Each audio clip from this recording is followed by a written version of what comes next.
Hey there, I'm Mark from Spectrum Pulse, and today we have from Bruiser Wolf, My Story Got Stories.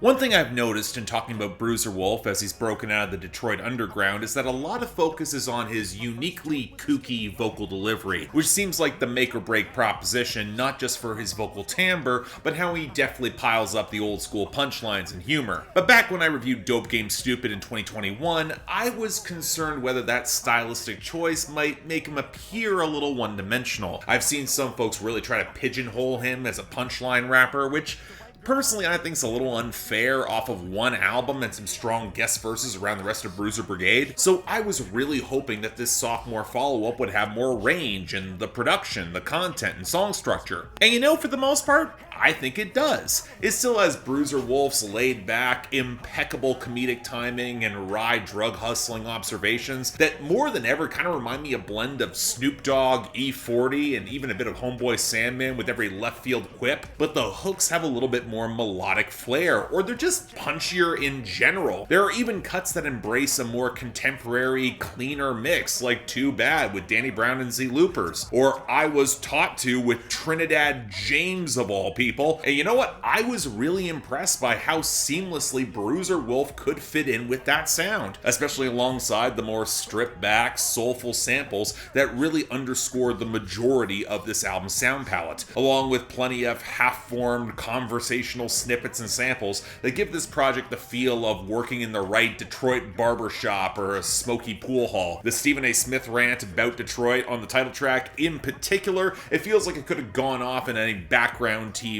It creates this lived-in environment that's loose and flavorful, where age has come with a lot of wisdom for far too many street misadventures, where you don't want to actually be in this dope game. Like Vince Staples, there's a very grounded, brutal realism to how mundane and difficult the life can be, and systemic decay that lands people there, and yet it's often such an appealing hangout atmosphere that it papers over a couple of the tasteless bars, or the moments where the song structure feels more amorphous or abbreviated, especially as this project can feel a little bit front-loaded. And while I think there's more flavor to the storytelling here overall, alongside some stronger compositions, Waiting in the Lobby in particular has a lot of early catharsis I appreciated on the album, I also get the impression there is probably another gear that Bruiser Wolf can hit even within this subject matter, maybe take it to another level, add a bit more grit or a personal emotional resonance to all the stories he's telling. As it is, I really enjoyed this. It's an incredibly easy listen and recommendation, an absolute improvement over his debut that only showcases more variety and potential. Yeah, you know what, screw it.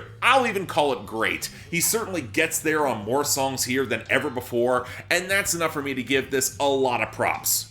I want to hear more stories. So yeah, thanks a lot for watching. If you want to see more reviews, please be sure to like, share, drop comments, and subscribe. Again, this was a lot of fun. Probably the first great album I heard all year, and that's always fun to actually pick up. If you guys want to get projects on my schedule going forward, or hell, just support the channel or argue with me on my Discord, link to my Patreon's right over there. No obligation, tough times, but the option's available. Till then, I'm Mark, you're watching Spectrum Pulse, and I'll see you next time.